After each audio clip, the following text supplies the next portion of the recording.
बहुत बहुत स्वागत है आप सभी का आपके अपने YouTube channel Shukla study point में। मैं शिवम शुक्ला आप सभी दोस्तों का हार्दिक स्वागत करता हूं। Political science BA second semester के महत्वपूर्ण प्रश्नों पर आज के वीडियो के अंतर्गत चर्चा की जाएगी। लगभग इस वीडियो के माध्यम से आप 100 से अधिक ऑब्जेक्टिव टाइप के प्रश्नों पर के जो है उत्तर को जानेंगे और उस पर मैं चर्चा करूंगा विस्तार से। तो बने रहिएगा अंत तक वीडियो में और सेशन लास्ट जरूर देखेंगे, चूंकि सेशन जब आप लास्ट तक अटेंड करेंगे तो बहुत ज़्यादा जानकारी आप जो है अपने दिमाग में बैठा करके तब जाएंगे यहाँ से। तो निश्चित तौर पर आपको समय देना पड़ेगा और समय दीजिए और उसके हिसाब से अपना प्रतिफल लेते चलिए साथ ही साथ। ओके, आपकी परीक्षा में सारे के सारे प्रश्न यहीं से आएंगे तो परेशान होने की आवश्यकता नहीं है। आपको बताते हुए मुझे जो है एक प्रकार से बड़ा हर्ष भी हो रहा है कि आप देखेंगे जैसे डॉक्टर राम मनोहर लोहिया हो गया और इसके अलावा तमाम प्रकार के जो विश्वविद्यालय, जैसे कानपुर विश्वविद्यालय का पेपर इस समय चल रहा है, जल्द ही और न्यूज आएंगे, सिद्धार्थ नगर यूनिवर्सिटी का एक प्रकार से पेपर होने वाला है। या इसी प्रकार से आप देखेंगे अलग अलग डीडीयू का तो पेपर लगभग हो चुका है। तो इसी प्रकार से सभी विश्वविद्यालयों के पेपर की नोटिस आती रहेगी और मैं आपको बताता रहूँगा, परेशान होने की आपको आवश्यकता नहीं है।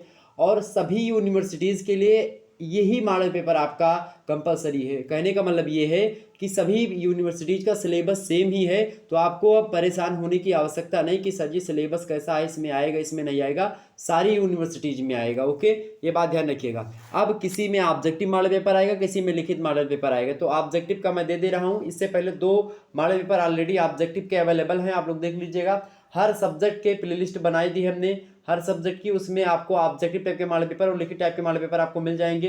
हालांकि पॉलिटिकल साइंस का भी लिखित नहीं आया है। कानपुर विश्वविद्यालय का पेपर लगा हुआ है, कल परसों साल लगा, सोमवार को है पेपर। तो इसीलिए मैंने सोचा कि आपको जो है राजनीति शास्त्र के और भी प्रश्नों को से अवगत करवा दिए ताकि आपको कोई दिक्कत ना हो समझने में। ओके, तो ये पॉलिटिकल साइंस का एक प्रकार से तीसरा मॉडल पेपर होगा ऑब्जेक्टिव टाइप का। तीसरा मॉडल पेपर है। इससे पहले 2 मॉडल पेपर पॉलिटिकल साइंस के ऑलरेडी पहले से अवेलेबल है। उसमें जो सबसे पहला मैंने जो है मॉडल पेपर आपको दिया था, तो इससे पहले के दो मॉडल पेपर हैं उसको आप जरूर देख लीजिएगा, प्लेलिस्ट में आपको मिल जाएगा।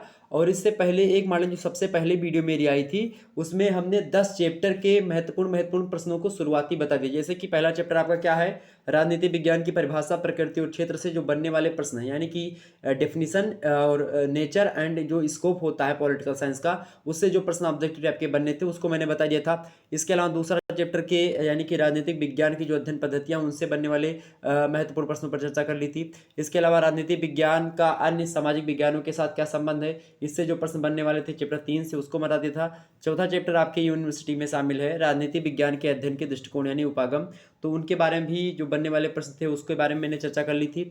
पांचवा चैप्टर आपका है राज्य यानी राज्य की परिभाषा तत्व, तो उसके बारे में मैंने चर्चा कर ली। छठवां चैप्टर है आपका राज्य की उत्पत्ति के सिद्धांत, इसके बारे में भी मैंने महत्वपूर्ण प्रश्नों को चर्चा कर लिया। सातवां चैप्टर आपका था राज्य के कार्य, इसके बारे में भी मैंने आपको विस्तार से बता दिया। आठवां चैप्टर आपका था संप्रभुता यानी सॉवरेनिटी, उसका जो एकत्ववाद है और जो बहुलवाद है, यानी जो एक प्रकार से मोनिज्म है और जो है प्लूरिज्म है, इस दोनों के बारे में मैंने चर्चा करी थी और ऑब्जेक्टिव टाइप के जो प्रश्न थे उसको बताया था। इसके अलावा जो 9वां चैप्टर आपका है जो कानून के नाम से यानी कि लॉ, उससे बनने वाले प्रश्न, कानून से बनने वाले प्रश्नों को चर्चा करी थी। इसके अलावा जो 10वां प्रश्न आपका था, 10वां चैप्टर था दंड यानी कि पनिशमेंट, तो पनिशमेंट को लेकर के भी मैंने ऑब्जेक्टिव टाइप के प्रश्न जो बनने वाले थे उसके बारे में चर्चा कर ली थी। तो आपको किसी मतलब कि जो है भटकने की आवश्यकता नहीं है। तो अब हम 10 चैप्टर तक चर्चा कर चुके हैं लगभग। अब हम आगे बढ़ेंगे और प्रश्नों के बारे में जानने का प्रयास करेंगे। तो आपका कौन सा हो गया 10वां चैप्टर यानी कि पनिशमेंट होता है, इसके बारे में मैंने आपको बता दिया था। अब अगला चैप्टर आपका कौन सा होगा भाई, अगला चैप्टर है स्वतंत्रता। 11वां चैप्टर कौन सा है आपका, स्वतंत्रता। तो हम स्वतंत्रता के बारे में चर्चा करेंगे, लिबर्टी के बारे में। ओके, चले प्रश्न आपके समक्ष है, इससे बाहर कुछ आने वाला है नहीं, तो आप लोग इन सभी प्रश्नों को देख लीजिएगा। ये 6वें चैप्टर के कुछ महत्वपूर्ण प्रश्न, 6वें चैप्टर बोल रहा हूँ, 11वें चैप्टर का महत्वपूर्ण प्रश्न आप लोगों के समक्ष मैं ला रहा हूँ, आप देखेंगे। यानी कि स्वतंत्रता वाले चैप्टर से कौन कौन से प्रश्न बन सकते हैं, इनको आप देख लीजिएगा बड़े ध्यान से। एक बार 2 बार वीडियो देखेंगे आपको क्लियर हो जाएगा। पहला प्रश्न क्या है, प्रश्न है कि नकारात्मक स्वतंत्रता का जो है समर्थक विचारक हैं, बताएं नकारात्मक स्वतंत्रता के समर्थक विचारक कौन है। इनमें से कार्ल मार्क्स हैं या हीगल हैं या लास्की हैं या जेस मिल हैं, फटाफट से बताने का प्रयास करेंगे। तो नकारात्मक प्रश्न क्या है, प्रश्न है कि नकारात्मक स्वतंत्रता के समर्थक विचारक कौन है, तो कौन है भैया, कौन है, फटाफट से बताने का प्रयास करें कौन है। बिल्कुल जेएस मिल जो है ये नकारात्मक स्वतंत्रता के समर्थक विचारक रहे हैं। अगला प्रश्न देखिएगा, स्वतंत्रता ऐसे कार्य करने और उपयोग करने की शक्ति का नाम होता है जो करने योग्य या उपयोग के योग्य हो, ये एक कथन है। और ये कथन यानी कि ये विचार जो है ये किसका है, प्रश्न आपसे पूछ रहा है कि स्वतंत्रता ऐसे कार्य करने और उपभोग करने की शक्ति का नाम होता है स्वतंत्रता, जो कि करने योग्य हो और उपभोग के योग्य होती है, उसी को हम स्वतंत्रता बोलते हैं। ये विचार किसका है, ये विचार किसका भैया, तो ये विचार है लास्की का। किसका है, जे.एच. लास्की का। ऑप्शन नंबर इसका बी करेक्ट होगा। अगला प्रश्न देखिएगा, एग्जाम पॉइंट ऑफ व्यू से बड़ा अच्छा प्रश्न है। अगला प्रश्न है कि मनुष्य स्वतंत्र पैदा हुआ है लेकिन वह सर्वत्र बंधनों में जो है यानी कि मनुष्य स्वतंत्र पैदा तो हुआ है लेकिन वह बंधनों में जकड़ा हुआ है, सर्वत्र बंधनों में जकड़ा हुआ है। ये कथन किसका है, लास्की का है, रूसो का है, प्लेटो का है, मार्क्स का है। और ये प्रश्न 100% आपकी परीक्षा में आने की संभावना पूर्ण रूप से है, इसको जरूर ध्यान में रखिएगा। मनुष्य स्वतंत्र पैदा हुआ है लेकिन वह सर्वत्र बंधनों में है, यह कथन किसका है, फटाफट से बताने का प्रयास करें। तीसरे नंबर का करेक्ट आंसर क्या होगा, बिल्कुल ये कथन है रूसो का। ऑप्शन नंबर इसका बी करेक्ट होगा। ये कथन किसका है, रूसो का। नेक्स्ट प्रश्न आपके समक्ष चौथा नंबर प्रश्न देखेंगे, सकारात्मक स्वतंत्रता के समर्थक विचारक कौन है, जे.एस. मिल हैं या फ्रायडमैन हैं या सर ईसा बर्लिन हैं या लास्की हैं, फटाफट से बताएं। सकारात्मक स्वतंत्रता का समर्थक विचारक कौन है, चौथे प्रश्न का करेक्ट आंसर क्या होगा, बिल्कुल तो भाई सकारात्मक स्वतंत्रता के समर्थक विचारक कौन है, सकारात्मक स्वतंत्रता के जो है विचारक कौन है भैया, कौन है, फटाफट से बताने का प्रयास करेंगे। कौन है, कौन है, तो बिल्कुल लास्की महोदय जो हैं वो सकारात्मक स्वतंत्रता के समर्थक हैं, जबकि नकारात्मक स्वतंत्रता के समर्थक कौन है आपके, जे.एस. मिल हैं। ओके, ये बात ध्यान रखेंगे। अच्छा, एक प्रश्न और बनता है कि किसने कहा कि व्यक्ति अपने ऊपर, अपने शरीर, मन तथा आत्मा पर संप्रभु होता है, ये कथन किसका है, ये कथन जे.एस. मिल का ही है और बढ़िया कथन है, ये बात ध्यान रखेंगे। ओके, अच्छा, एक पुस्तक है ऑन लिबर्टी, किसकी है, जे.एस. मिल ने भी ऑन लिबर्टी एक पुस्तक लिखी है, उसमें इन्होंने स्वतंत्रता संबंधी अपने विचार दिए हैं। ओके, तो आपसे कभी कभी प्रश्न पूछता है कि जो है जो है जे.एस. मिल की उस किताब का नाम बताएं जिसमें उन्होंने स्वतंत्रता संबंधी विचार दिए थे, तो ऑन लिबर्टी नामक पुस्तक में उन्होंने स्वतंत्रता संबंधी जो विचार है लास्की का उन्होंने दिया था। ओके, एक बात और ध्यान रखिएगा, नकारात्मक स्वतंत्रता जो मैंने आपको बताई, इसके जो है जे.एस. मिल तो हैं, जे.एस. मिल के अलावा सीले हो गए, फ्रीमैन हो गए, ये सब भी कौन है, ये सब भी नकारात्मक स्वतंत्रता के समर्थक विचारक माने जाते हैं। ओके, आगे बढ़ते हैं और इन प्रश्नों को जानने का प्रयास करते हैं। अगला प्रश्न देखिएगा, 5वां नंबर प्रश्न है कि किसका कथन है, किसका कथन है कि स्वतंत्रता ऐसे कार्य करने व उपभोग करने की शक्ति का नाम होता है जो करने तथा उपभोग करने योग्य होता है। ग्रीन ने कहा था, बेंथम ने कहा था, लास्की ने कहा था या मिल ने कहा था, यानी जे.एस. मिल ने कहा था, फटाफट से बताने का प्रयास करेंगे। स्वतंत्रता ऐसे कार्य करने व उपभोग करने की शक्ति का नाम है जो करने तथा उपभोग करने योग्य होती है, फटाफट से बताने का प्रयास करेंगे। करेक्ट आंसर इसका क्या होगा, करेक्ट आंसर इसका क्या होगा भैया, फटाफट से बताने का प्रयास करेंगे। करेक्ट आंसर इसका क्या होगा, 5वें का करेक्ट आंसर क्या होगा, 5वें का करेक्ट आंसर क्या होगा भाई, 5वें का जो करेक्ट आंसर होगा आपका वो क्या होगा, फटाफट से बताएं। बिल्कुल, तो वही कथन आपका आगे जो दूसरा वाला था लास्की। अच्छा, लास्की या ग्रीन, इन दोनों में से कोई एक बोलेगा। ओके, ये बात ध्यान रखेंगे, ये बात ध्यान रखिएगा, लास्की या तो ग्रीन। वैसे लास्की ज़्यादा एक प्रकार से इंपॉर्टेंट है, लास्की ज़्यादा बेटर रहेगा। ओके, तो कौन सा 5वें का कौन सा करेक्ट आंसर होगा, 5वें का आप भी ही लगाइएगा, लास्की महोदय। ओके, ये बात ध्यान रखिएगा। आगे बढ़ा जाए, 1 मिनट रुकिएगा, आगे बढ़ते हैं। अगला प्रश्न देखिएगा, अगला प्रश्न क्या है भाई, 6वां नंबर प्रश्न देखेंगे। 6वां प्रश्न है कि किसने कहा जहां कानून नहीं तो वहां स्वतंत्रता नहीं होती, जहां कानून नहीं वहां स्वतंत्रता नहीं होती, ये किसने कहा, लास्की ने कहा, ग्रीन ने कहा या लॉक ने कहा या फिर जे.एस. मिल ने कहा, फटाफट से बताने का प्रयास करेंगे। तो इसका करेक्ट आंसर क्या होगा 6वें का, जहां कानून नहीं होता तो, या फिर जहां कानून नहीं तो वहां स्वतंत्रता नहीं होती, अगर कानून नहीं तो स्वतंत्रता नहीं होती है, ये कथन जो कहा था वो किसने कहा था भाई, तो इस कथन को कहने वाले विद्वान है लॉक। ओके, तो लॉक महोदय ने इस कथन को कहा था, ऑप्शन नंबर सी में दिया है लॉक, करेक्ट आंसर होगा। नेक्स्ट प्रश्न आपके समक्ष आ चुका है, देखें 7वां प्रश्न। 7वां प्रश्न देखेंगे, किसने कहा कि कानून सबसे घातक प्रकृति की संस्था होती है, बताएं किसने कहा कि कानून सबसे घातक प्रकृति की संस्था है, गार्डविन ने कहा, जे.एस. मिल ने कहा या हीगल ने कहा या सर हेनरी मैन ने कहा, किसने कहा भाई, तो तो किसने कहा? तो इसको गॉडविन महोदय ने कहा था। ऑप्शन नंबर इसका ए करेक्ट होगा। क्या कहा था? कि कानून सबसे घातक प्रकृति की संस्था होती है। ओके, ये बात ध्यान रखेंगे। तो इस प्रकार से यहाँ तक चीजें क्लियर हो गई। आपसे पूछे कि भाषण व अभिव्यक्ति की स्वतंत्रता के सबसे प्रबल समर्थक थे, वो कौन विद्वान थे? भाषण व अभिव्यक्ति यानी वाक्य व अभिव्यक्ति की जो स्वतंत्रता आपको अनुच्छेद 19A के तहत भारतीय संविधान के द्वारा प्राप्त होती मौलिक अधिकार आपका है बोलना, तो ये इसके प्रबल समर्थक कौन थे? उससे पहले भाषण व अभिव्यक्ति की स्वतंत्रता के सबसे प्रबल समर्थक जो थे वो थे मेरे प्यारे दोस्तों J.S. मिल। कौन थे? J.S. मिल। ओके, ये बात ध्यान रखेंगे।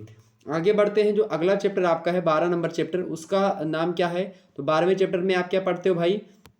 12वें चैप्टर में आप पढ़ते हो, ये 12वें चैप्टर के प्रश्न आपके समक्ष आ चुके हैं। 12वें चैप्टर में आप समानता यानी कि इक्वलिटी के बारे में पढ़ते हैं। ओके, तो समानता की बात अगर की जाए तो समानता मनुष्य जन्म से ही समान होता है और सभी व्यक्ति जो है आपस में बराबर हैं।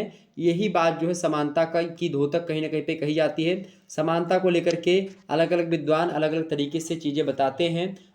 जो है कानूनी समानता होती है यानी वैधानिक समानता, एक राजनीतिक समानता होती है, समाज में समानता हो तो उसको सामाजिक समानता, जो है रुपए पैसे की समानता हो तो वो आर्थिक समानता कहलाती है। तो ये सब चीज़ें आपको क्लियर होनी चाहिए। ओके, आगे हम बढ़ते हैं और प्रश्नों को जानने का प्रयास करते हैं।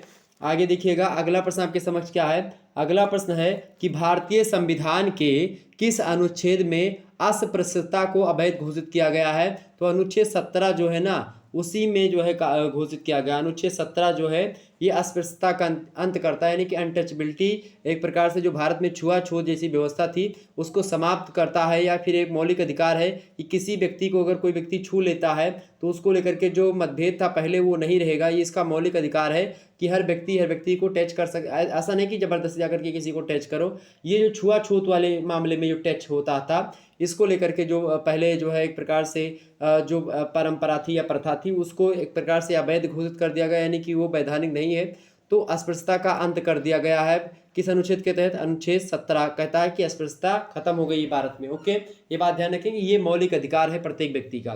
भाग 3 में अनुच्छेद 17 में इस बात का मेंशन है। नेक्स्ट प्रश्न आप देखेंगे। अगला प्रश्न है, किसके अनुसार संपत्ति की असमानता स्वतंत्रता की विरोधी है? फटाफट से बताएं। किसके अनुसार संपत्ति की असमानता स्वतंत्रता की विरोधी है? बताएं, अरस्तु, मिल या लास्की या बेंथम? फटाफट से बताएं। प्रश्न है कि किसके अनुसार संपत्ति की असमानता स्वतंत्रता की विरोधी है? ये मानते हैं भैया कौन? जो है वो मानने वाले विद्वान है आपके लास्की महोदय। कौन मानते हैं? लास्की। ऑप्शन डी में दिया लास्की करेक्ट आंसर होगा। नेक्स्ट प्रश्न देखिएगा, विधि के शासन का विचार सबसे पहले किस देश में आया? विधि के शासन का विचार सबसे पहले किस देश में आया? भारत में, ब्रिटेन में, फ्रांस में, जर्मनी में? बताएं, सभी लोग बताएं। तो विधि के शासन का विचार सबसे पहले आया था कहाँ पर? ब्रिटेन में। ऑप्शन नंबर इसका बी करेक्ट होगा। ब्रिटेन यानी कि जो है इंग्लैंड। ओके, अच्छा, ब्रिटेन जो होता है ये 3 देशों का समूह होता है। अगला प्रश्न देखिएगा, निम्नलिखित में से कौन राजनीतिक समानता में शामिल नहीं है? निम्नलिखित में से कौन राजनीतिक समानता में शामिल नहीं है? तो ऑप्शन ए है रोजगार के अवसरों की समानता। रोजगार के अवसरों में अगर समानता है तो क्या ये जो है राजनीतिक समानता में शामिल होगी या नहीं होगी, ये बताएं आप। तो यही चीज़ होती है, रोजगार के अवसरों में की समानता जो होती है ये आर्थिक समानता के अंतर्गत आप किया जाएगी। बाकी चुनाव लड़ने का समान अधिकार ये राजनीतिक समानता हो गई, ये भी ठीक है। सरकार की आलोचना का समान अधिकार सभी को होता है, ये भी राजनीतिक स्वतंत्रता होती है। राजनीतिक दल बनाने का समान अधिकार ये भी एक प्रकार से राजनीतिक स्वतंत्रता यानी पॉलिटिकल जो है इक्वलिटी होती है। जबकि रोजगार के अवसरों की समानता जो होती है ये आर्थिक स्वतंत्रता के अंतर्गत आती है। ओके, तो ऑप्शन नंबर इसका कौन सा करेक्ट होगा? इस हिसाब से ऑप्शन नंबर इसका ये करेक्ट होगा, यही करेक्ट होगा आपका। ओके, मतलब कि यही राजनीतिक समानता नहीं है। ओके, अगला प्रश्न देखिएगा, किस विचारक ने समानता को मूल रूप से सामान्यीकरण की एक प्रक्रिया जो है कहा या माना है? बताएं, किस विचारक ने समानता को मूल रूप से सामान्यीकरण की एक प्रक्रिया माना है? मिल ने माना है, लास्की ने माना, हीगल ने माना है, फिर कांट ने माना? किसने माना भैया? तो लास्की महोदय ने माना। ऑप्शन नंबर इसका बी करेक्ट होगा। नेक्स्ट प्रश्न देखेंगे, निम्न में से कौन विचारक समानता व स्वतंत्रता को एक दूसरे का पूरक मानता है? कौन ऐसा विद्वान है इनमें से? यानी लॉर्ड एक्टन है या फिर डी टॉकविले हैं या फिर लास्की हैं या फिर इनमें से कोई नहीं है जो कि मानते हैं? कौन से ऐसे विद्वान हैं जो मानते हैं कि समानता व स्वतंत्रता को एक दूसरे का पूरक माना जाता है या फिर मानते हैं? तो समानता और स्वतंत्रता एक दूसरे की पूरक है, कॉम्प्लीमेंट है। ये बात जो है एक प्रकार से किसने बताई? तो इसको कहा था किसने? लास्की ने बताया था। ऑप्शन नंबर इसका सी करेक्ट होगा। ओके, ये बात ध्यान रखिएगा, एग्जाम पॉइंट ऑफ व्यू से आपकी परीक्षा की दृष्टि से बहुत ही महत्वपूर्ण है। ओके, ये बात ध्यान रखें। अच्छा, दो विचारकों के नाम बताएं जो कि समानता और स्वतंत्रता को एक दूसरे के विरोधी मानते हैं। लास्की महोदय तो स्वतंत्रता और समानता को परस्पर एक दूसरे से क्या मानते हैं? एक प्रकार से जोड़ा मानते हैं कि एक के बिना दूसरा अधूरा रहता है, कहीं ना कहीं पे परस्पर चीजें हैं, यानी कि जो एक प्रकार से क्या है, अगर कॉम्प्लीमेंट है, पूरक है एक दूसरे की स्वतंत्रता और समानता। जबकि जो है लॉर्ड एक्टन और डी टैगबिले महोदय जो हैं ये स्वतंत्रता और समानता को एक दूसरे का क्या मानते हैं? ये विरोधी मानते हैं। कौन कौन है?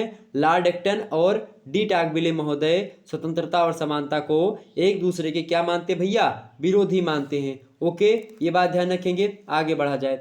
एक आध प्रश्न अगर आपसे पूछ लिया जाए कि भारतीय संविधान के किस अनुच्छेद में कानूनों के समान संरक्षण का अधिकार दिया गया है, यानी कि विधि के समक्ष समता का अधिकार जो है किसमें बताया गया है? विधि के समक्ष समता किसमें कहा गया है? तो अनुच्छेद 14 में कहा गया है कि कानून की दृष्टि से हर व्यक्ति जो होगा वो समान होगा, यानी कि कानूनों के समान संरक्षण सभी को मिलेंगे, चाहे वो राजा हो और चाहे वो कोई एक प्रकार से भिखारी हो। तो ये चीज ध्यान रखेंगे, हर व्यक्ति के लिए समान कानून है। भारतीय संविधान का अनुच्छेद 14 जो है, जो कि एक मौलिक अधिकार है, वो कहता है। ओके, ये बात ध्यान रखेंगे। तो ये सब चीज़ें ध्यान रखिएगा। आपसे एग्जाम से प्रश्न पूछ ले कि स्वतंत्रता की समस्या एकमात्र हल है और वह समानता में निहित है। स्वतंत्रता की समस्या एकमात्र हल है और वह समानता में निहित है, यह किसने कहा था? बड़ा फेमस कथन है, एग्जाम में आ सकता है। इसको कहा था भैया R.H. टानी महोदय ने। किसने कहा था? R.H. टानी महोदय ने कहा था कि स्वतंत्रता की समस्या एकमात्र हल है और वह समानता में निहित है, यानी कि स्वतंत्रता और समानता एक दूसरे के पूरक हैं। लास्की के इस कथन का समर्थन भी कहीं ना कहीं पे आप देखेंगे R.H. टानी महोदय करते हैं। ओके, आगे बढ़ते हैं और इन प्रश्नों को जानने का प्रयास करते हैं। अगला जो प्रश्न आपके समक्ष आ चुका है, आगे जो देखेंगे वो आपका क्या आएगा? अगला जो प्रश्न होगा, ये प्रश्न जो होगा ये चैप्टर नंबर 13 से आ रहे हैं। और चैप्टर नंबर 13 का आपका नाम क्या है? 13वें चैप्टर का आपके नाम है न्याय, यानी कि जस्टिस। जस्टिस की बात की जाए तो आपको पता होगा प्लेटो की एक पुस्तक है रिपब्लिक, बड़ी फेमस पुस्तक है। उसमें न्याय संबंध बहुत सारी बातें बताई गई हैं। प्लेटो का न्याय सिद्धांत भी फेमस है। ओके, ये बात भी ध्यान रखेंगे। तो प्लेटो का न्याय संबंधी विवेचन में उसके राजनीतिक दर्शन के समस्त तत्व शामिल होते हैं। इस पुस्तक में आप देखेंगे जो रिपब्लिक पुस्तक है। ओके, तो प्लेटो के समान अरस्तु भी राज्य के लिए न्याय को महत्वपूर्ण मानते हैं। अरस्तु प्लेटो एक दूसरे के शिष्य गुरु हैं। तो इस प्रकार से चीज़ें, न्याय की धारणा, कॉन्सेप्ट ऑफ जस्टिस, ये सभी को हम समझेंगे टाइम आने पर। लेकिन फिर भी ऑब्जेक्टिव टाइप के प्रश्न आपसे कैसे बनेंगे, आइए इसको हम थोड़ा सा जान लेते हैं और विस्तार समझने का प्रयास करते हैं। वैसे अरस्तु ने न्याय को दो रूप बताए थे न्याय के। एक तो बताया था कि वितरणात्मक न्याय होता है, एक सुधारात्मक न्याय होता है। ओके, और जो है एक व्यक्ति थे आर्नाल्ड ब्रेचट, वो भी न्याय को दो रूप में बताते हैं। एक होता है परंपरागत न्याय, एक होता है अपरंपरागत न्याय। ओके, ये बात ध्यान रखिएगा। तो एग्जाम से पूछेगा कि जो है न्याय को दो रूपों में, वितरणात्मक और सुधारात्मक न्याय में किसने बांटा? तो अरस्तु ने बांटा। आपसे पूछे कि जो है न्याय के दो रूप, परंपरागत न्याय और अपरंपरागत न्याय में किसने बांटा? तो किसने बांटा?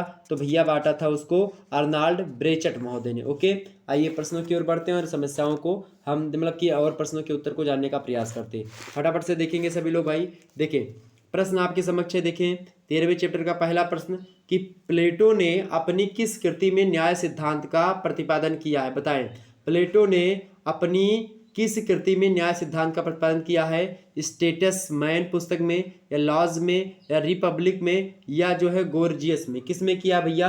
तो प्लेटो की जो पुस्तक है रिपब्लिक, उसी में न्याय का सिद्धांत जो प्लेटो का है इसको इसने दिया है। ऑप्शन नंबर इसका सी करेक्ट होगा। ओके, अगला प्रश्न देखिएगा। तो आपकी ये जो पुस्तक है रिपब्लिक प्लेटो की, भी बड़ी फेमस है। एग्जाम से वैसे भी प्रश्न पूछ सकता है कि रिपब्लिक पुस्तक के लेखक कौन है, या प्लेटो की निम्न में से कौन सी पुस्तक है? तो रिपब्लिक जो पुस्तक प्लेटो की बड़ी फेमस है, न्याय के सिद्धांत को उसमें बताया गया। अगला प्रश्न देखिएगा, जिन राज्यों में न्याय नहीं रहता है या नहीं रह जाता वे डाकुओं के झुंड मात्र कहे जाते हैं।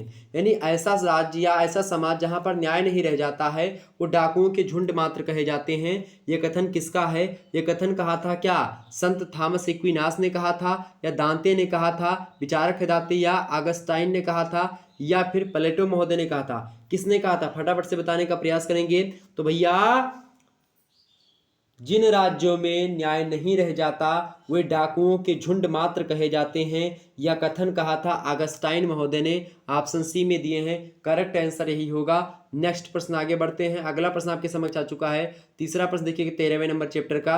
प्रश्न क्या है कि यूनानी दार्शनिकों ने न्याय के किस पहलू पर बल दिया? यूनानी जो दार्शनिक थे उन्होंने न्याय के किस पहलू पर बल दिया भाई? विविध पहलुओं, विधिक पहलुओं पर, यानी कि राजनीति मतलब कि जो कानूनी पहलू होते हैं उस पर, या राजनीतिक पहलुओं पर, या सामाजिक पहलुओं पर, या नैतिक पहलुओं पर। तो यूनानी दार्शनिक जो थे उन्होंने न्याय का जो पहलू है उसने जो है न्याय के नैतिक पहलुओं पर अध्ययन दिया। किस पर किया? न्याय के जो नैतिक पहलू होते हैं उन पर, यानी डी में दिया है यूनानी दार्शनिकों ने न्याय के जो है नैतिक पहलू का पर जो है बल दिया। किस पर? नैतिक पहलू पर। ऑप्शन नंबर इसका डी करेक्ट होगा।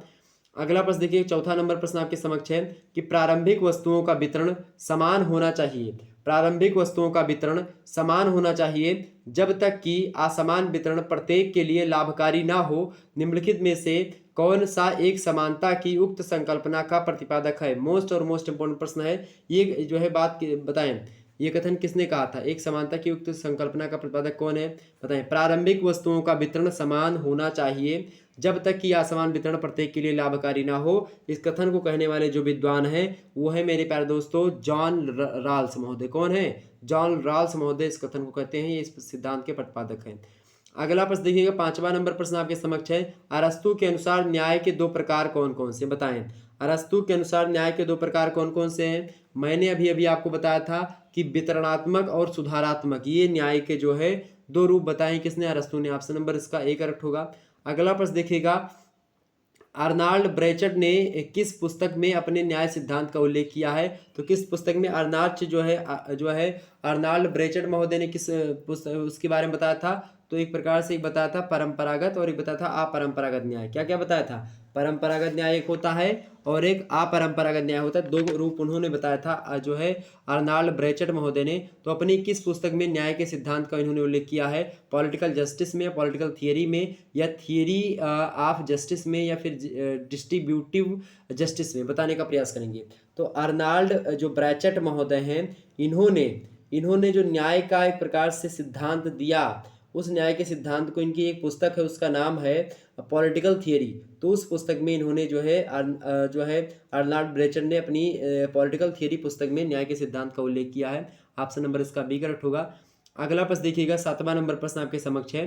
किसने कहा है कि न्याय ही वह अंतिम सिद्धांत है? न्याय, अच्छा आपके पेपर का नाम क्या है? आपके पेपर का नाम, सभी यूनिवर्सिटी का सिलेबस सेम है तो आप परेशान होने की आवश्यकता नहीं है। जो परीक्षाएं होनी, कानपुर विश्वविद्यालय की परीक्षा कल परसों लगी हुई है, उसके लिए 100% कारगर होगा वीडियो ये। उसमें बहुत सारे प्रश्न फंसेंगे। इसके अलावा जिसमें भी ऑब्जेक्टिव टाइप के प्रश्न होगा उसमें एक प्रकार से 100% ये प्रश्न आने की संभावना रहेगी। ओके, ये बात भी आप ध्यान रखिएगा। तो और भी 2 मॉडल पेपर इससे पहले अवेलेबल है, उनको भी देख लीजिएगा, तब मैं बोल रहा हूँ। ओके, ये बात ध्यान रखेंगे, उनको भी एक बार जरूर देखें। वैसे रिवीजन आपका हो रहा है, आप बड़े ही कम समय में अच्छी जानकारी प्राप्त कर रहे हैं। प्रश्न है कि न्याय ही वह अंतिम सिद्धांत है जो समानता, स्वतंत्रता तथा इन दोनों के विविध तत्वों के बीच तालमेल स्थापित करता है। बताएं, न्याय ही वह अंतिम सिद्धांत होता है जो स्वतंत्रता और समानता के बीच में क्या करता है? यानी तालमेल स्थापित करवाता है। ये एक प्रकार से किसने कहा था? किसने कहा था? लास्की ने, गार्डन ने, बेंथम ने, बारकर ने? किसने कहा था भाई? बारकर ने। किसने कहा था? बताने का प्रयास करेंगे। तो बारकर महोदय ने ही इस कथन को कहा था। ऑप्शन नंबर इसका डी करेक्ट होगा।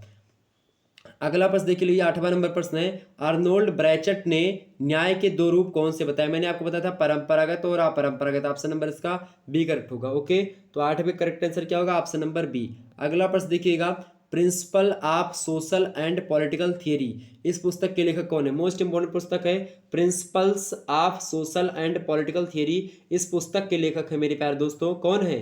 अर्नेस्ट बारकर ही इस पुस्तक के लेखक हैं, Ernest Barker. Okay, option number इसका कौन सा करेक्ट होगा? ऑप्शन नंबर ए करेक्ट होगा। अगला प्रश्न आप देखिएगा, अगला प्रश्न 10वां नंबर प्रश्न देखिएगा। किसने कहा था कि न्याय आत्मा या न्याय मानव आत्मा की उचित अवस्था अथवा मानवीय स्वभाव की प्राकृतिक मांग है? बताएं, बड़ा अच्छा प्रश्न है। न्याय जो होता है मानव आत्मा की उचित अवस्था तथा मानवीय स्वभाव की प्राकृतिक मांग होती है या प्राकृतिक मांग होता है कौन? न्याय। ये कथन किसका? अरस्तू का, अगस्टाइन का, प्लेटो का, मैकियावेली का। बताएं। तो इस कथन को कहा था प्लेटो ने। प्लेटो ने क्या कहा था न्याय के बारे में? कि मानव आत्मा की उचित अवस्था जो होती है और मानवीय स्वभाव की जो प्राकृतिक मांग होती है वही न्याय होता है। ये बात किसने कही थी? प्लेटो महोदय ने। ऑप्शन नंबर इसका बी करेक्ट होगा। आगे बढ़ते हैं। अगला प्रश्न आपके समक्ष आ चुका है। देखें अगला प्रश्न जो आपके स्क्रीन पर विजुअल हो पा रहा है, ये चैप्टर नंबर किससे है? ये 14 नंबर चैप्टर से है। ओके, किस चैप्टर से भाई? 14 नंबर चैप्टर से है। देखिए प्रश्न पहला है 14 नंबर चैप्टर का, आपके नाम क्या है? शक्ति और प्रभाव। शक्ति और प्रभाव यानी कि जो है पावर एंड इन्फ्लुएंस, ये आपके जो है किसका नाम है? चैप्टर नंबर 14 का नाम है। ओके, ये बात ध्यान रखेंगे। क्लियर है बात? रॉबर्ट जो है बाइस्टेड महोदय कहते हैं इसके बारे में कि शक्ति बल प्रयोग की योग्यता है, ना कि उसका वास्तविक प्रयोग। ये शक्ति की परिभाषा को देते हुए किसने कहा था? शक्ति की परिभाषा को देते हुए जो है रॉबर्ट जो है बाइस्टेड महोदय ने ये बात बताई थी। ओके, आगे बढ़ते हैं। और विद्वान जैसे कि मैकाइवर ने कहा था कि शक्ति होने से हमारा अर्थ व्यक्तियों या व्यक्तियों के व्यवहार को नियंत्रित करने, विनियमित करने या निर्देशित करने की क्षमता से होता है। इसी प्रकार से अलग अलग विद्वानों ने अलग अलग प्रकार से जो है बातों को बताया। इसमें आप देखेंगे जो है गोल्ड हैमर और सिल्स कहते हैं कि एक व्यक्ति को उतना ही शक्तिशाली कहा जाता है जितना कि वह अपने लक्ष्यों के अनुरूप दूसरों के व्यवहार को प्रभावित कर सकता है। ओके, जो है आर्गेन्स्की महोदय कहते हैं कि शक्ति दूसरे के आचरण को अपने लक्ष्यों के अनुसार प्रभावित करने की क्षमता होती है। इस प्रकार से अलग अलग विद्वानों ने इसके बारे में बताया। शक्ति कई प्रकार की भी होती है, ये बात भी ध्यान रखेंगे, कई प्रकार की शक्ति होती है। अच्छा, अब आइए हम समझते हैं कि आखिरकार यहाँ से ऑब्जेक्टिव टाइप के प्रश्न कैसे कैसे बनेंगे। ओके, ये बात ध्यान रखेंगे। पहला प्रश्न आपके समक्ष आ चुका है कि किस भारतीय विचारक ने कहा है कि समस्त राजनीतिक जीवन का मूलाधार दंड शक्ति ही है? बताएं, किस भारतीय विचारक ने कहा है कि समस्त राजनीतिक जीवन का मूलाधार दंड शक्ति ही होती है? मनु ने कहा, कौटिल्य ने कहा, विवेकानंद ने कहा या फिर शुक्राचार्य ने कहा? बताएं। तो इसको कहा था कौटिल्य ने। किसने कहा था? चाणक्य ने। ऑप्शन नंबर इसका ए करेक्ट होगा। अगला प्रश्न देखिएगा, दूसरा नंबर प्रश्न है, किसका कथन है कि शक्ति भ्रष्ट करती है और निरंकुश शक्ति पूर्णतया भ्रष्ट कर देती है? शक्ति तो भ्रष्ट करती है, लेकिन जो निरंकुश शक्ति होती है पूर्ण रूप से भ्रष्ट कर देती है व्यक्ति को। यह कथन किसने कहा था? लॉर्ड एक्टन ने, मैकियावेली ने, हीगल ने, कौटिल्य ने। बताएं, ये बात किसने कही थी कि शक्ति भ्रष्ट करती है और निरंकुश शक्ति पूर्णतया भ्रष्ट कर देती है? इस कथन को कहा था लॉर्ड एक्टन महोदय ने। फटाफट से एक बार वीडियो को लाइक और शेयर कर दीजिए जितने भी लोग देख रहे हैं। चले अगला प्रश्न देखिएगा। तीसरा नंबर प्रश्न है, किसके अनुसार शक्ति दूसरे के आचरण को अपने लक्ष्यों के अनुसार प्रभावित करने की क्षमता है? अभी अभी मैंने इस प्रश्न का उत्तर बताया था आपको।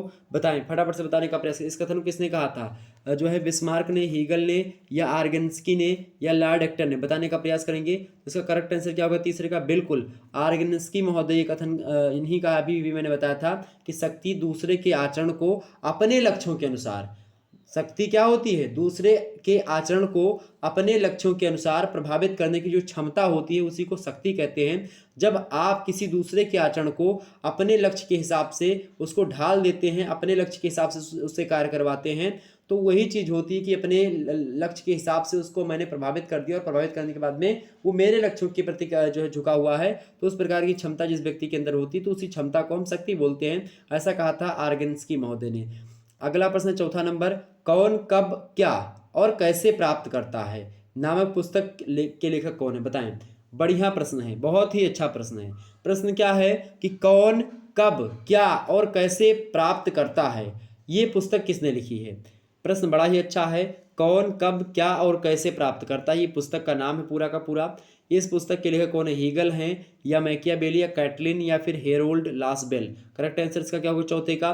चौथे करेक्ट आंसर क्या होगा भाई? तो इस पुस्तक के लेखक कौन है? कौन कब क्या और कैसे जो पुस्तक है मतलब कैसे प्राप्त करता है, इस पुस्तक के लेखक हैं हेरोल्ड लासबेल महोदय। ऑप्शन नंबर इसका सी करेक्ट होगा। अगला प्रश्न, पांचवा नंबर प्रश्न है, किसने राजनीति विज्ञान को शक्ति का विज्ञान माना है? बताएं, किसने राजनीति विज्ञान को शक्ति का विज्ञान माना भैया? तो किसने माना है? किसने माना भाई? कैटलिन महोदय जो हैं वो राजनीति विज्ञान को शक्ति का विज्ञान मानते हैं। ऑप्शन ए में दिए करेक्ट आंसर होंगे। अगला प्रश्न देखिएगा, छठवां प्रश्न है कि किसके अनुसार शक्ति बल प्रयोग की योग्यता है, ना कि उसका व्यवहारिक प्रयोग। इसके बारे में मैंने शुरुआत में ही आपको बताया था, बताएं फटाफट से। शक्ति बल प्रयोग की योग्यता होती है, ना कि उसका प्रयोग होता है। फटाफट से बताने का प्रयास करेंगे। ये कथन कहा था मेरे प्यारे दोस्तों, ये कथन कहा था वायरस्टेड महोदय ने। किसने कहा था? वायरस्टेड महोदय ने कहा था कि शक्ति बल प्रयोग की योग्यता होती है, ना कि उसका वास्तविक प्रयोग। क्या कहा था? शक्ति जो होती है भाई, शक्ति की परिभाषा को देते हुए रॉबर्ट वायरस्ट्रेड महोदय कहते हैं कि शक्ति बल प्रयोग की योग्यता होती है, ना कि उसका वास्तविक प्रयोग होता है। अगला प्रश्न देखिएगा, अगला प्रश्न 7वां नंबर है, किसके अनुसार शक्ति लोगों के पारस्परिक संबंधों की एक विशेष स्थिति का नाम होता है। बताएं फटाफट से। प्रश्न है, किसके अनुसार शक्ति जो होती है वो लोगों के पारस्परिक संबंधों की एक विशेष स्थिति का नाम होती है। मैकियावेली के अनुसार, या कैटलिन या आमंड के अनुसार, या रॉबर्ट ए डहल के अनुसार। फटाफट से बताएं करेक्ट आंसर इसका क्या होगा। बिल्कुल option number C, Robert A Dahl के अनुसार शक्ति लोगों के पारस्परिक संबंधों की एक विशेष स्थिति का नाम होता है। इसके अनुसार Robert A Dahl, option number C में दिया है। नेक्स्ट प्रश्न देखिएगा, 8वां नंबर प्रश्न है कि किसके अनुसार शक्ति एक बहुपक्षीय तत्व है। बताएं, शक्ति एक बहुपक्षीय तत्व है, ये किसने कहा? मैकाइवर ने, गार्डन ने, कार्ल मार्क्स ने, या ब्राइस ने? बताने का प्रयास करें सभी लोग। शक्ति एक बहुपक्षीय तत्व है, इसको कहा था किसने? मैकाइवर ने। ऑप्शन नंबर इसका बी करेक्ट होगा। अगला प्रश्न देखिएगा, राजनीति विज्ञान के आधुनिक दृष्टिकोण के अध्ययन का केंद्रीय विषय क्या है? शक्ति है, संस्था है, विचारधाराएं हैं, या राज्य का आदर्श स्वरूप है? बताएं। राजनीति विज्ञान के आधुनिक दृष्टिकोण में अध्ययन का केंद्रीय विषय क्या है? फटाफट से बताने का प्रयास करेंगे। क्या है भैया? क्या है? शक्ति जो है ये जो है आधुनिक दृष्टिकोण से अध्ययन किया था जो राजनीति विज्ञान का, उसमें शक्ति का अध्ययन। ऑप्शन नंबर इसका बी करेक्ट होगा। अगला प्रश्न देखिएगा, 10वां नंबर प्रश्न है, मैक्स वेबर के शक्ति के 3 रूपों में कौन सा शामिल नहीं है? फटाफट से बताने का प्रयास करेंगे। मैक्स वेबर के शक्ति के 3 रूपों में कौन सी रूप शामिल नहीं है? कानूनी शक्ति, ये भाई शामिल है कानूनी शक्ति। मैक्स वेबर के शक्ति के 3 रूपों में करिश्माई शक्ति भी शामिल है और परंपरागत शक्ति भी शामिल है। दार्शनिक शक्ति नहीं शामिल है मैक्स वेबर में। ऑप्शन नंबर सी करेक्ट होगा। तो भाई कानूनी शक्ति, करिश्माई शक्ति और परंपरागत शक्ति, ये मैक्स वेबर ने 3 शक्ति के प्रकार बताए थे, वो मैंने आपको बता दिया। ओके, ये बात ध्यान रखेंगे। आगे बढ़ते हैं और इन्हीं प्रश्नों को हम समझने का प्रयास करते हैं। अगला प्रश्न देखिएगा, नेक्स्ट चैप्टर आपका कौन सा है भाई? देखेंगे अगला चैप्टर आपके समक्ष आ चुका है, देखेंगे अगला चैप्टर कौन सा है आपका? अगला चैप्टर है सत्ता और वैधता। 15वां चैप्टर कौन सा है आपका? सत्ता और वैधता। ओके, ये बात ध्यान रखेंगे, सत्ता और वैधता। ये अब हम नेक्स्ट चैप्टर में इसको चर्चा करेंगे। 15वें चैप्टर का ही नाम है, लेकिन इससे पहले जो है थोड़ा सा स्लाइड में जो है आगे हो गया है, तो हम इसके पहले समझेंगे क्या जो 16वां चैप्टर है आपका। 16वें चैप्टर का हम पहले समझ लेते हैं, उसके बाद में मैं अभी आपको बता दूंगा 15वें चैप्टर का। ओके, क्योंकि ये स्लाइड आपकी आ चुकी है 16वें चैप्टर की। ओके, चलिए इसको भी समझ लेते हैं। 16वें चैप्टर का नाम है अधिकार, दायित्व और कर्तव्य, यानी कि राइट्स, और इसके अलावा जो है ऑब्लिगेशन एंड ड्यूटीज़ जो होते हैं, इनके बारे में समझते हैं कि आखिरकार ये सब क्या होते हैं। लास्की महोदय कहते हैं अधिकार की परिभाषा को देते हुए कि अधिकार सामाजिक जीवन की वे परिस्थितियां होती हैं जिनके अभाव में सामान्यतः कोई भी व्यक्ति अपने व्यक्तित्व का विकास नहीं कर पाता है। बोसांके कहते हैं अधिकार की परिभाषा को देते हुए कि अधिकार वह मांग होता है जिसे समाज स्वीकार करता है और राज्य लागू करता है। ओके, प्रश्न बड़ा अच्छा एग्जाम में आएगा। और श्रीनिवास शास्त्री जी कहते हैं कि अधिकार समुदाय के कानून द्वारा स्वीकृत वह व्यवस्था होती है, नियम या फिर कोई रीति होती है जो कि नागरिक के सर्वोच्च नैतिक कल्याण में सहायता प्रदान करती है, ये आपका अधिकार होता है। ओके, इस प्रकार से अधिकार की परिभाषा विद्वानों ने दी है। आगे बढ़ते हैं और प्रश्नों को जानने का प्रयास करते हैं और जानते हैं कि आखिरकार और प्रश्न अधिकार और इनसे लेकर के यानी अधिकार, दायित्व और कर्तव्य को लेकर के कैसे कैसे प्रश्न आपके बनते हैं एग्जाम्स में। ओके, अच्छा, दायित्व जो होते कई 2 दृष्टिकोण होते हैं, एक तो असीमित दायित्व का सिद्धांत है, एक सीमित दायित्व का सिद्धांत है। ओके, ये सब ध्यान रखिए। कर्तव्य के बारे में तो भी विद्वानों ने अलग अलग परिभाषा दी है, ठीक, ये बात ध्यान रखिएगा। कर्तव्य क्या होता है? किसी विशेष कार्य को करने या ना करने के संबंध में व्यक्ति के उत्तरदायित्व को ही तो कर्तव्य कहा जाता है। इसमें कौन सा रॉकेट साइंस है? तो अधिकार कर्तव्य तो समझे ना, क्या क्या अधिकार है आपका, क्या कर्तव्य है। चलिए उसी को लेकर के प्रश्न यहाँ पर आपसे पूछे जाएंगे। पहला प्रश्न आपकी स्क्रीन पर विजुअल हो पा रहा होगा कि अधिकारों के ऐतिहासिक सिद्धांत का समर्थन करने वाला विचारक कौन है? बताएं, अधिकारों के ऐतिहासिक सिद्धांत का समर्थन करने वाला विचारक कौन है? फटाफट से बताने का प्रयास करेंगे। तो बर्क महोदय जो हैं, इन्होंने अधिकारों के ऐतिहासिक सिद्धांत का समर्थन किया। ऑप्शन नंबर सी में दिए बर्क महोदय। ओके, आगे बढ़ते हैं। अगला प्रश्न आप देखिएगा। अगला प्रश्न क्या दिया हुआ है आपके समक्ष? दूसरा नंबर प्रश्न देखिएगा। दूसरा प्रश्न आपके समक्ष है, देखें दूसरा नंबर प्रश्न आपके समक्ष क्या दिया हुआ है कि सरकार की आलोचना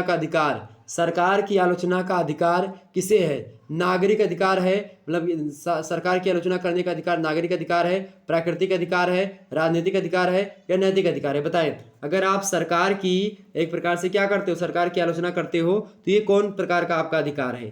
राजनीतिक है या प्राकृतिक है? बताएं, सरकार की आलोचना करने का अधिकार ये प्राकृतिक अधिकार ही है। कैसा अधिकार है? प्राकृतिक अधिकार ही है, चूंकि ये किसी भी सरकार की आलोचना करना एक प्रकार से ये प्राकृतिक अधिकार की श्रेणी में आता है। लेकिन एक दृष्टि से देखेंगे तो राजनीतिक अधिकार भी है, लेकिन उससे पहले ये प्राकृतिक अधिकार है। ओके, राजनीतिक अधिकार से पहले। तो ऑप्शन नंबर इसका बी लगाइएगा। जब प्राकृतिक अधिकार ना दिया हो तो आप राजनीतिक अधिकार लगाइएगा। अगला प्रश्न देखिएगा, तीसरा नंबर प्रश्न है, अधिकार सामाजिक जीवन की वे परिस्थितियां हैं जिनके बिना साधारणतः कोई मनुष्य अपना पूर्ण विकास नहीं कर सकता। ये कथन किसका है? बताएं, अधिकार सामाजिक जीवन की वे परिस्थितियां होती हैं जिनके बिना साधारणतः कोई मनुष्य अपना पूर्ण विकास नहीं कर सकता। ये कथन कहने वाले विद्वान है मेरे प्यारे दोस्तों लास्की महोदय। ऑप्शन नंबर इसका बी करेक्ट होगा, करेक्ट आंसर लास्की। अगला प्रश्न देखिएगा, चौथा नंबर प्रश्न है, जेरेमी बेंथम किस प्रकार के अधिकारों का समर्थक था? जो बेंथम महोदय हैं, ये किस प्रकार के अधिकारों के समर्थक है? नैसर्गिक अधिकार यानी प्राकृतिक, कानूनी अधिकार, ऐतिहासिक अधिकार या नैतिक अधिकार? बताएं। तो जो बेंथम है ये कानूनी अधिकार का एक प्रकार से प्रबल समर्थक रहा है। किसका? कानूनी अधिकार का। ऑप्शन नंबर इसका बी करेक्ट होगा। अगला प्रश्न देखिएगा, पांचवा नंबर प्रश्न आपके समक्ष है, नैतिक स्वतंत्रता के आधार पर अधिकारों की व्याख्या करने वाला विचारक है। नैतिक स्वतंत्रता के आधार पर अधिकारों की व्याख्या करने वाला विचारक है प्लेटो या हाब्स या कांट या लास्की? बताने का प्रयास करेंगे। पांचवे का करेक्ट आंसर क्या होगा? नैतिक स्वतंत्रता के आधार पर अधिकारों की व्याख्या करने वाला जो विचारक है मेरे प्यारे दोस्तों, वो कौन सा आपका? वो कांट है। कौन है? वो कांट है। ऑप्शन नंबर इसका डी करेक्ट होगा।